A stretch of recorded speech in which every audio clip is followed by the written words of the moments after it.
Hey guys, thanks for coming to see another video of GT Dreamers. Today we have a special treat, my 2018 Speed Yellow Porsche GT2RS.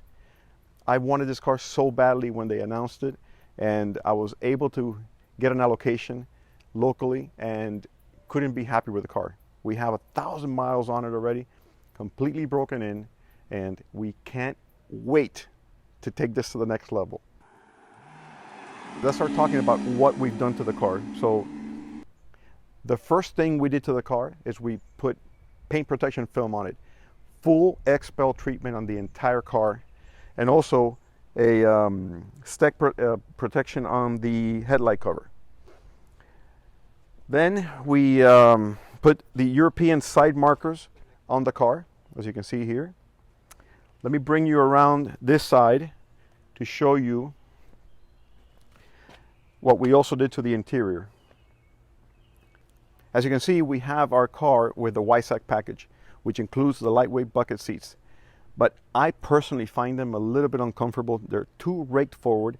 So what I initially did is found, I think it's called Track Spec, in a company that makes a 1-inch bracket that lifts the front of the seat in order to give you 1 inch of recline on the back. I think it's a game changer for me. I know that the Germans are very particular about wanting to drive, I guess, with their head on the steering wheel, but that's not what I like. I like this configuration, and for me it's been night and day difference. The other thing we did is we got a side bolster covers for the seats. My plan is to use this car quite regularly, but with the bucket seats being the way they are, they're pretty sunken in there. So the coming in and out of the car really wears down on the side bolster. So what we did is we had Crazy Eddie from California make us a set of replacement side bolster covers on it. And if you can't even tell the difference, but these two pieces are the ones that are covering the factory leather. And if we come over here, let me show you the back end. There's only two things I want to show you here, but you can take a look at what part of the engine you can see, and there's not a whole lot. But you see a whole lot of carbon fiber, which is something that I am in love with. So here you can see that I bought a special fully custom carbon fiber frame for the license plate, and we went with 2.7, which is the 0 to 60 speed on the car. Now, you can also see here, we've got laser shifters in the back. That's part of a full Redenso ALP kit that we have in the car.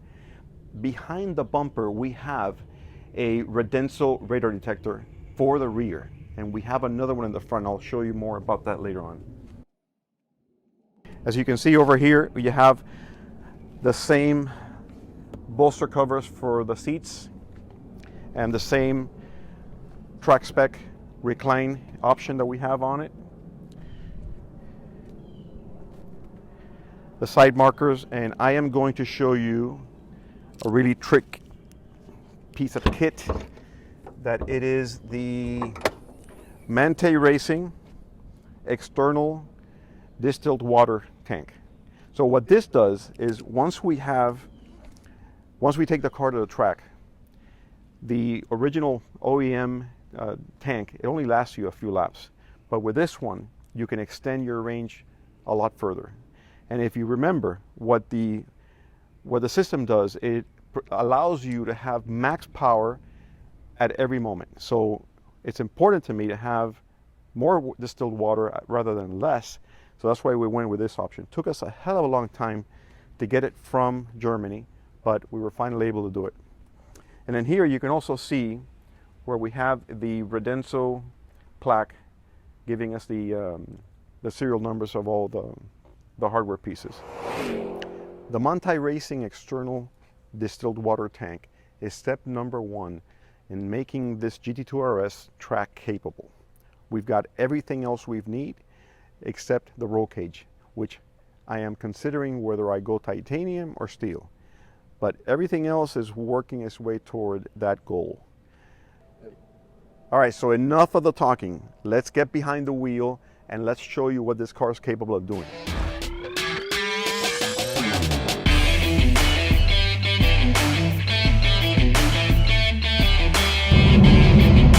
Welcome everybody to another video of GT Dreamers. Today we're in our GT2RS.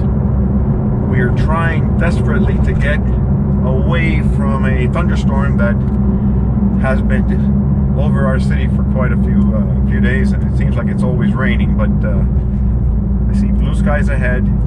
I just got to get there in time. I'm going to beat the rain. But we already got about 1,045 miles on our car, and I think it's fitting to be able to talk about it after I broke it in and felt more comfortable telling you more about its limits, although I'll never be able to get to any of these limits. Not on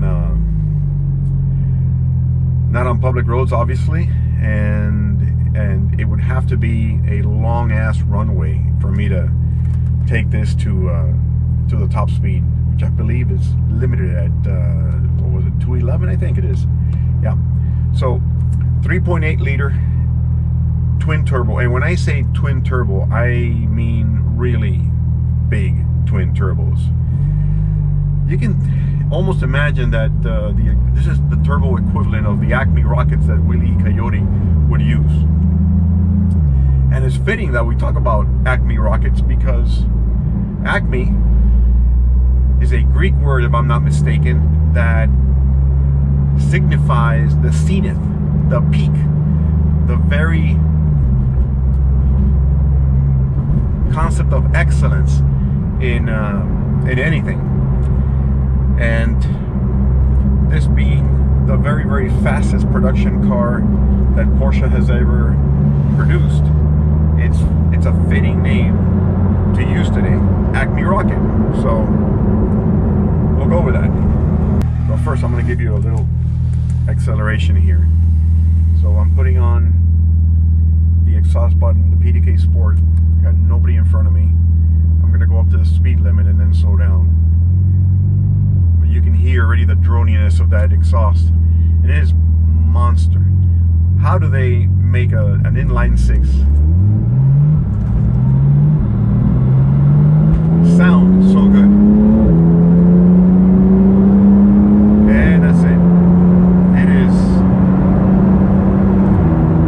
insanely fast. I really think if Willie Coyote had a car like this, he'd catch Roadrunner. Hell, if the Avengers each had a car like this, there wouldn't be any crime. There wouldn't be any bad guys. We'd catch them all. But in all seriousness, this car is extremely special. I'm going to remove the exhaust button so you can hear me better.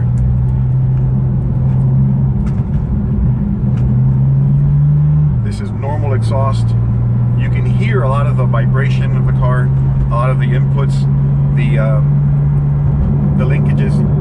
You can hear everything, because this car has very, very little sound insulation, if any. If you just start looking around the bottom of the seat, you realize that it's just a little bit of padding, and then we've got the body, which, you know, it's interesting to see how they've been able to remove so much weight from the car. Starting with in the Y-side patch, we got the carbon roof, carbon front lid, we got the carbon wing, we've got so many different carbon bits that really make this car save a ton of weight. We're going on 995 north, and I think we're gonna make it. We're gonna hit the beach now and talk to you a little bit about the performance level. The interesting thing about this car is, I think every car is unique to me. Every car gives me a different sensation, a different image. Just like when I was a kid, I remember like the first time I saw Star Wars, like when I was sitting in the theater seeing Rocky for the first time. All those little tiny memories are what we lace together to make a life, right? So it's fitting, I guess, that we can have these cars and have them each mean something different to us. And this one in particular just gives me this incredibly serene sense of power. I know that's kind of contradictory, but it just makes me, I keep having this thought of having this open road, no other car next to me, and the ability to just go drive and keep driving. And I'm not sure when that dream or when that vision would end, but it'd be, I just want to drive this car. I want to keep going and going and going and seeing where it takes me. It's hard to encapsulate, but that's kind of like the feeling I get every time I'm in this car. It is so poised, so, at the same time, it's raw. It's powerful. It makes you feel like you are the car. And it drives like if it was on rails. I'm not sure if you can see behind me, but my goodness, it's not a black cloud, it's night. It looks like it's night back there. The thing about how this car operates is that it just blinds you to speed. You can literally be doing twice the amount of miles per hour that you think you're doing. So you've got to be really careful not to be over the edge of the envelope in any instance. But the way in which it does it is just so poised and so eager to give you more and more and more. It is really otherworldly. And a lot of the interesting things about this car is how everything sounds, right? You can hear the rose jointed suspension as it moves, you can almost feel that rear wheel steering.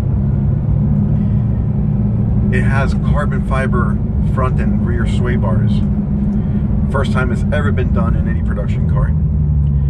And it's just one example of how they save weight in everything they can. And it just leads and sewn together in such a unique package that it's just made for enthusiasts. I just love driving this car.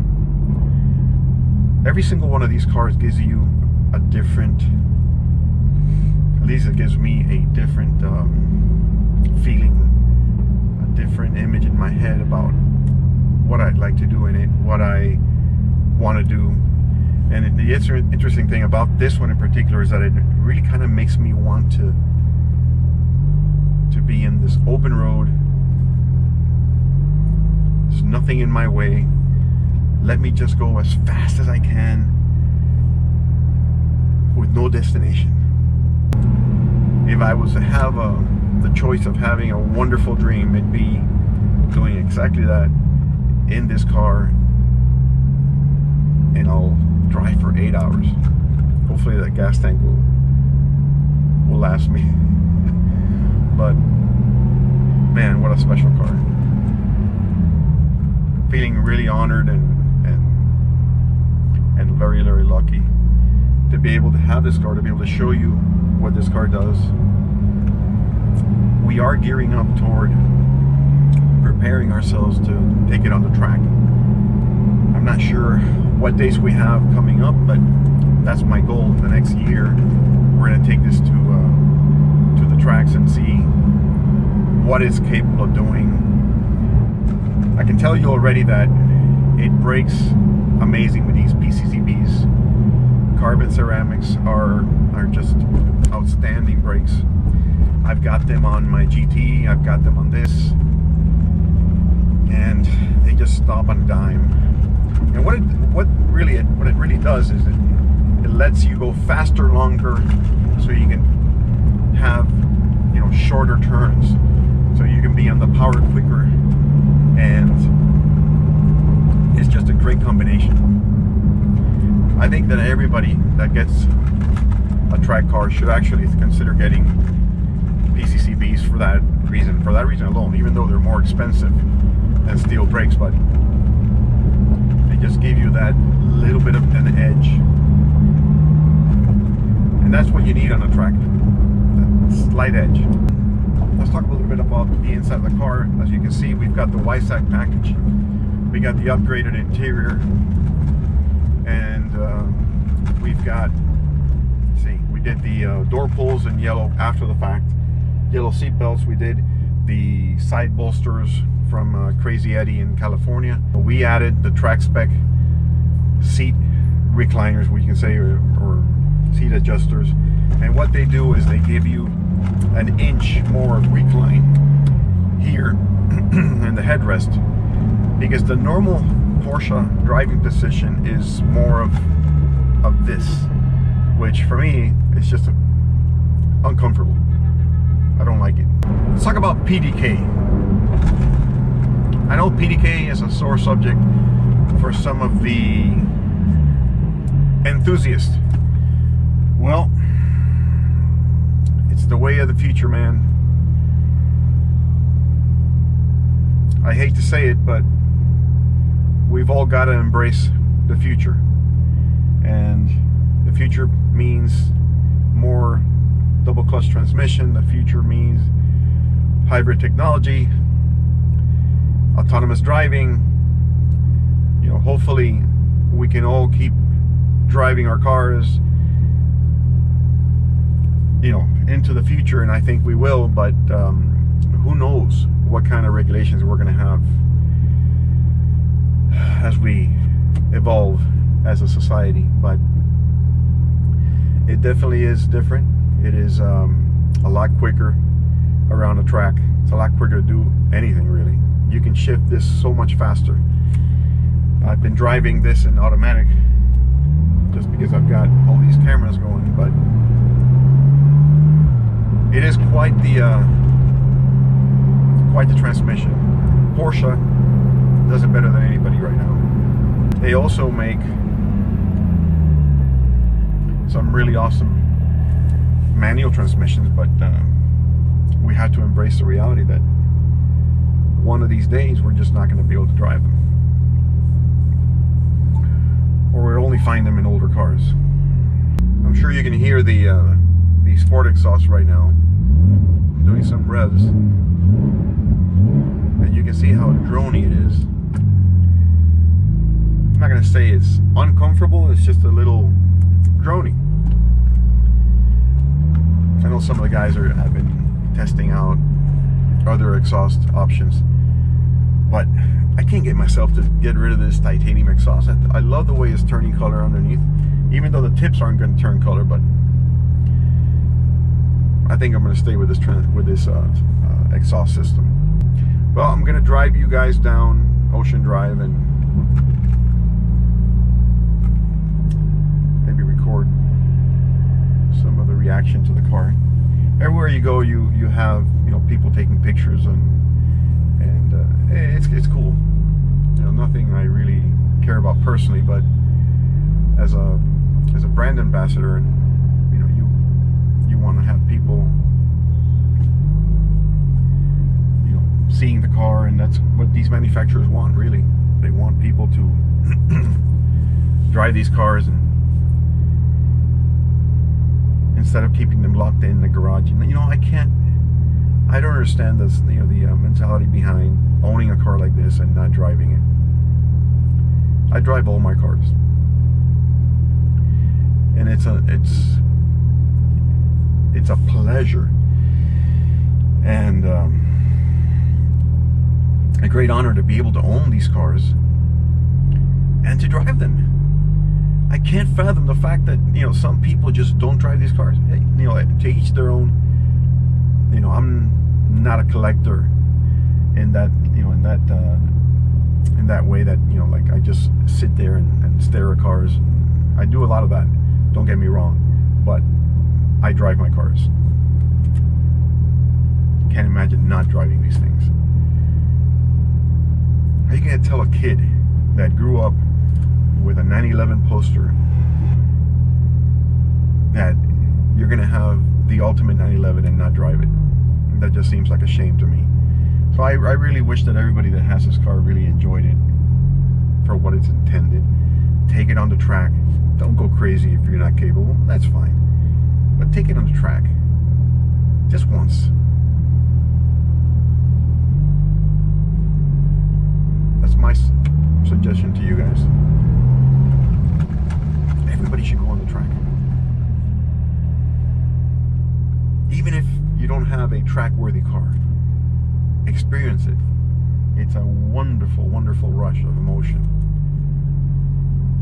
And it's a great release of adrenaline. It's really cool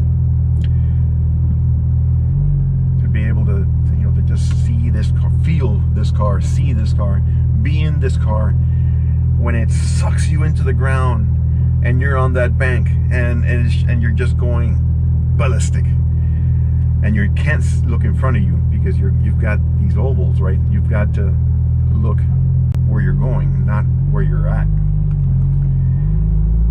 It's a little confusing sensation, but it's really true. You know, what Porsche has been able to do with this car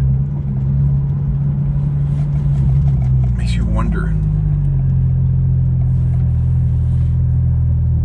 what else is left there? Where are our boundaries? We're living in the golden age of performance driving.